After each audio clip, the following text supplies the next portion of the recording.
Hello, I have some stuff to show you today. So these are all the discs I bought sort of November, early part of December. Gonna start with a couple of laser discs. These are both favorite films of mine, and I saw them on eBay, and so I thought I picked them up because I love the films. So first off we have It Happened One Night, a classic romantic comedy from the 1934 with Clark Gable and Claudette Colbert. Won Best Picture. I believe it won. It was the first one to win the five major awards: so picture, director, actor, actress, screenplay. The only other two that have done that are Silence of the Lambs and One for the Cuckoo's Nest, which is another one of my favorite films. But yeah, I adore this film. It's so funny and also genuinely romantic. So yeah, It Happened One Night. It's a Japanese release. You can see it's got the obi strip there. It's quite a lot more collectible. They have the obi strips and Heavenly Creatures, an early Peter Jackson film from 1994. So it's a 30th anniversary this year. Based on a true story.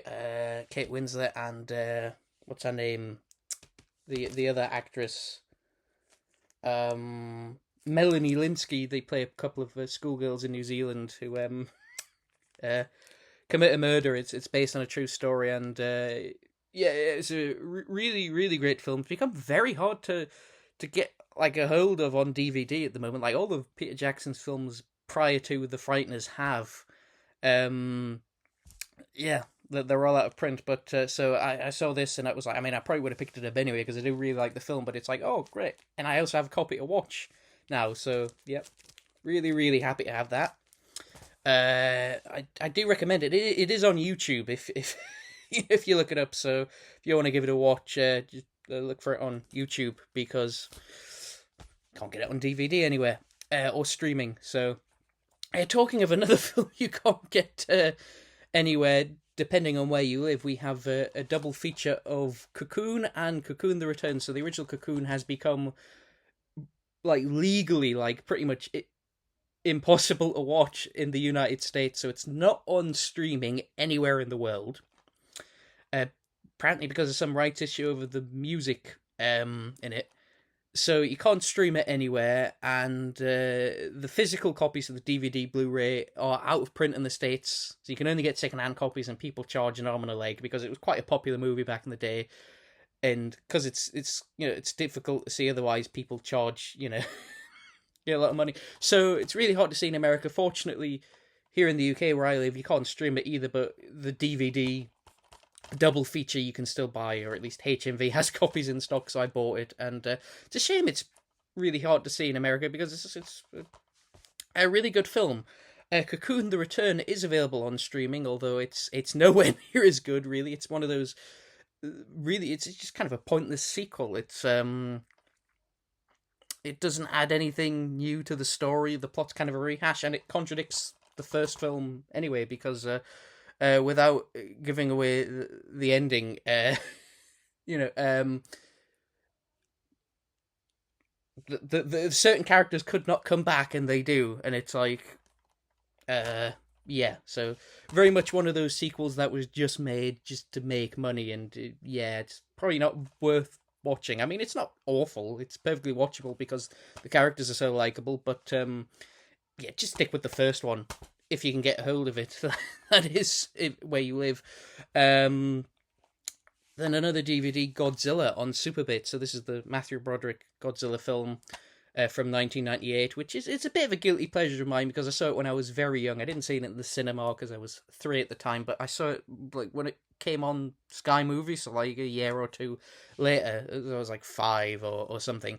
When I saw it, and when you're that age, you think any film with like lots of special effects and that is like the best film ever. So I really loved it as a kid, and now that I'm older, I can see it's not actually that great a film, and especially now that I've actually seen the other Godzilla films, because at the time I didn't know they existed. This was just Godzilla was just this. I didn't know about the Japanese films.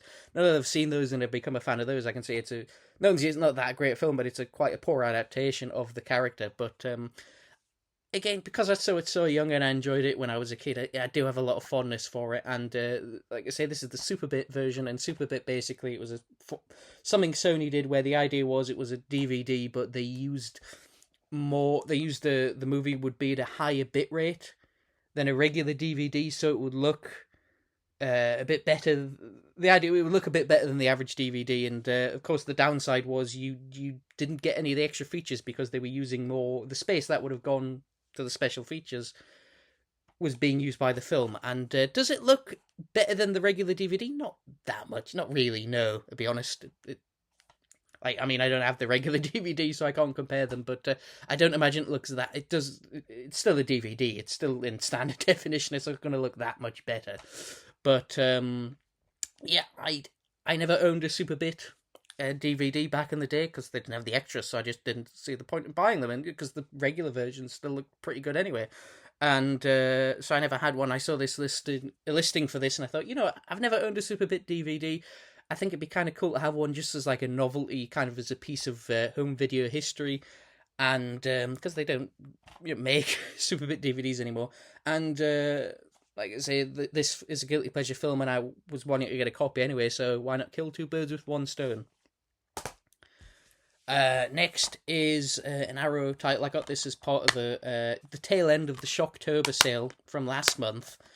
So I got this after the ones I showed in my last video. We have Crime and Punishment from 1934. So this is, as you might have guessed from the title, it's an adaptation of the Dostoevsky book, Crime and Punishment, which is one of my favourite books, actually, and which is why I bought the film, because I was kind of curious to see how well it, how good of an adaptation it was. And it's okay. Like, a lot of the psychological elements of the story are kind of toned down, I guess, because... Well, it'd be difficult to get into like that stuff in a film as opposed to a book. It focuses more on like the murder, the crime story aspect, which is fine. But yeah, it's nowhere near as good as the book, and even as a film, like as its own film, I just thought it was all right. It was perfectly decent noir, but probably not something I'd ever watch again. But for what it was, I thought it was reasonably enjoyable. Peter Lorre was very good in it, but yeah, probably a one-time watch for me. A couple of 4Ks now. We have The Terminator. I haven't watched the whole film on 4K. I watched a few scenes when I got the disc. I haven't had the chance to watch the full film, but I kind of mixed on the transfer, so...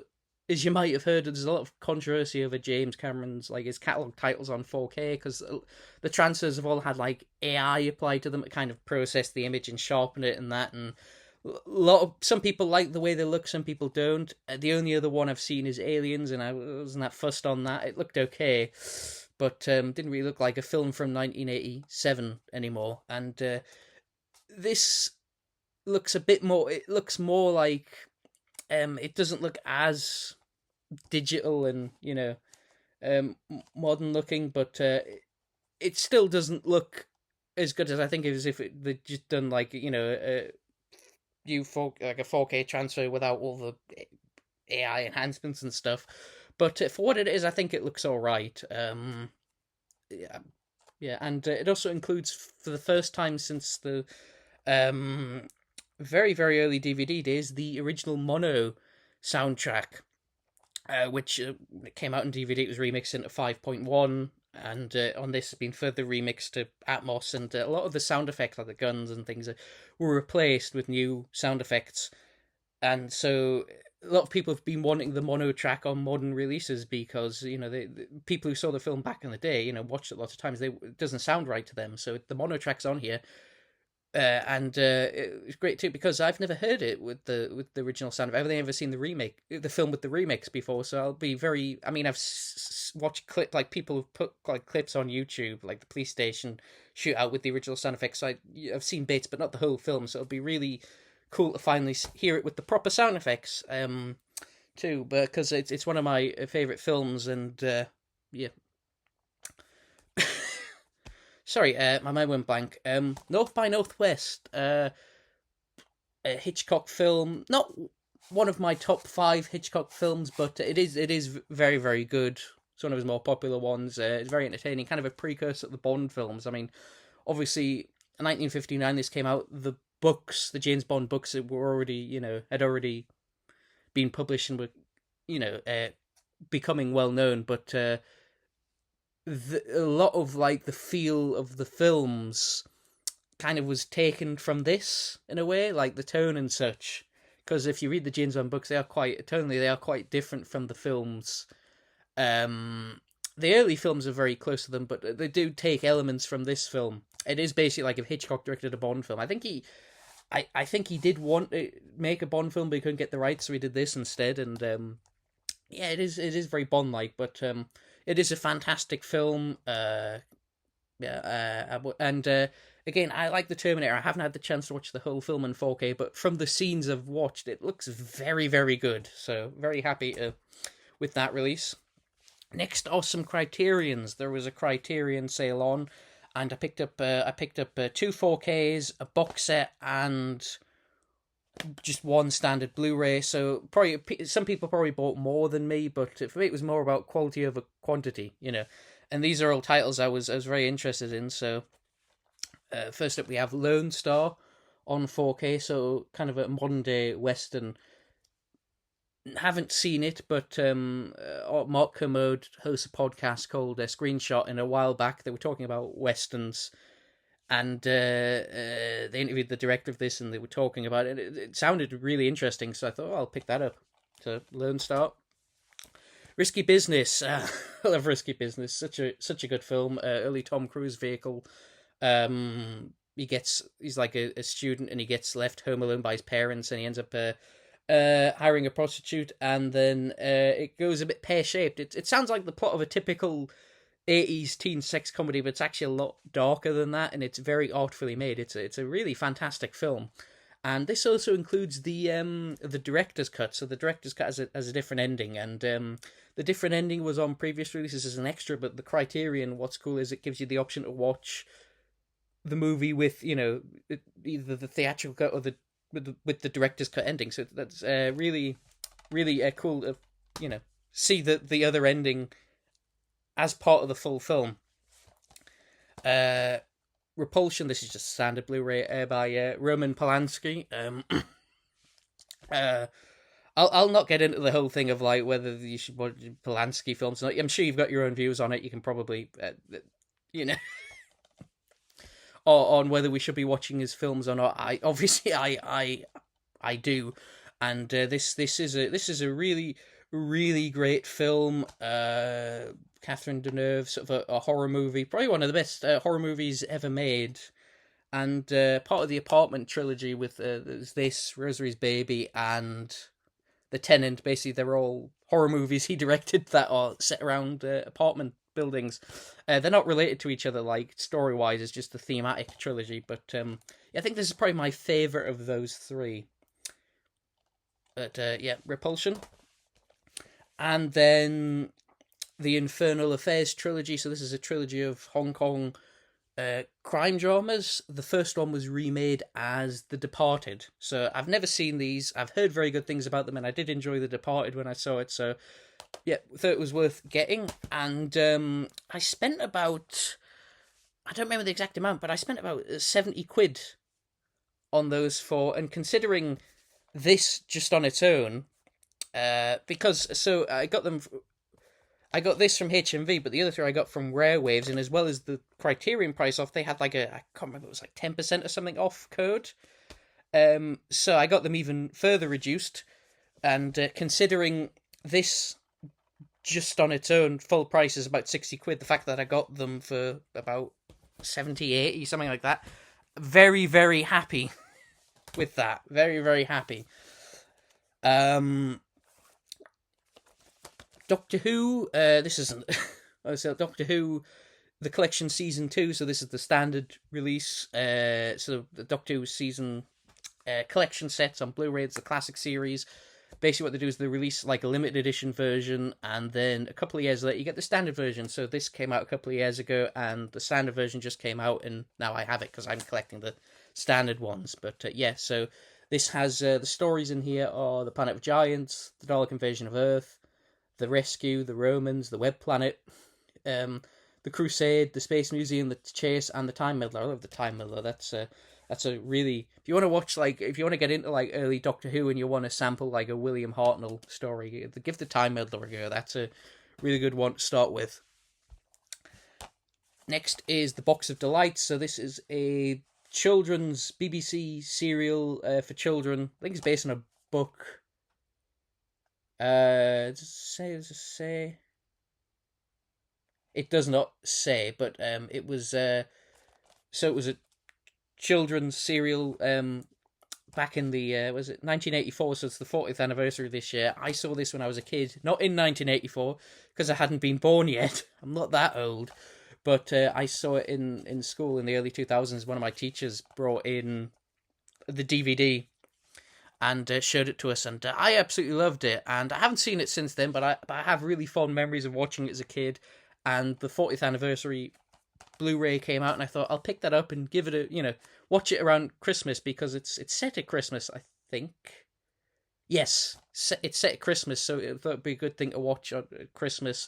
And hopefully it will hold up because I haven't seen it in about 20 years. But yeah, that's that. And then the BFI also had a sale on last month. Everyone was having a sale on last month. And I picked up 4 titles.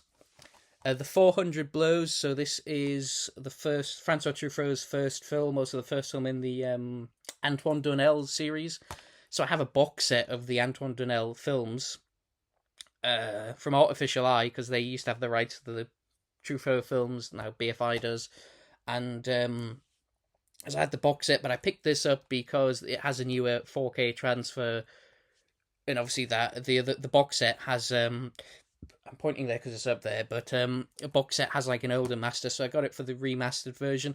I'll still be keeping the other one because it's in a box set. I wish the BFI had released all of the Donnell films in a box set so I could just upgrade the whole thing instead of having to keep 2 copies of the first one, but never mind, used to have all of them. And yeah, really, really good film that, if you haven't seen it. One of the best debut films. Is like probably Citizen Kane's obviously like the best first film for a director, and then that's probably number 2, or it's certainly up there. And talking of another all-time great debut, like first film as a director, Targets by Peter Bogdanovich. So I do have a digital copy of this. So this was the BFI announced that this was coming out, and I was going to buy it, but then it got cancelled. So I bought it on iTunes because I really wanted to watch it was in a sale for like $2.99 or $3.99, something like that, very, very cheap. And I really wanted to watch the film, and the Blu-ray being cancelled and the DVD was quite hard to come by, so I thought, I'm just going to buy it digitally and then at least I can watch it. And then the BFI announced, not long after that, I think the BFI announced that it was uncancelled, so which is a little annoying, but so I didn't buy it when it first came out, because, stubbornly, because I just bought the digital copy. But since it was, these were reduced to $7.99 each, so I thought, well, I'll pick it up for that price, because I think the iTunes copy I have is like the same master that was on the DVD, like an old HD copy, whereas this is a newer director-approved restoration. Yeah, new restoration supervised by Peter Bogdanovich, so that wouldn't have been that long before he died, I think, because did he die last year or something like that? Yeah, he died a couple of years ago, so he would have, the remaster would have been done just before he died, but so it should look better than my digital copy. But yeah, really, really good film. Boris Karloff. It's kind of 2 interlinked stories. There's one about Boris Karloff, who's this kind of horror movie actor who's getting like really just fed up with it, and he's thinking of retiring. And then there's another storyline with this was he a Vietnam veteran who basically goes on a killing spree, and the story's kind of link up at the end, and it's a really, again, like in terms of film, like a director's first film, this is a really, really good one. This is French, so sorry if I mispronounced it. La Règle du Jeu, Rules of the Game, basically, is what it translates to. Haven't seen it, but I've heard it's very, very good. It's meant to be one of the best French films ever made, and I do like French films, so I thought, yeah, pick that up. And then La Haine, which I think means the hate. Again, also haven't seen it, but I've also heard it's one of the best French films ever made. It's very, very highly regarded. So, by what's the director called? Matthew Kassovitz. I haven't. The only one of his, to my shame, he's apparently a really good director, but the only film of his I've seen is Babylon AD, which was a pile of poos. So, yeah, I really need to watch some of his good films. You know, to is to atone for that. So, yeah, The Hain. And that's everything I picked up. This will probably be the last video. I'll probably do another one. This is probably the last one this year because I'm not going to pick anything else up till after Christmas. I'll do one, obviously, in January showing what I got for Christmas and what anything I might have picked up in the sales. But until then, that's the end of the updates this year. So have a Merry Christmas, all of you, and a Happy New Year.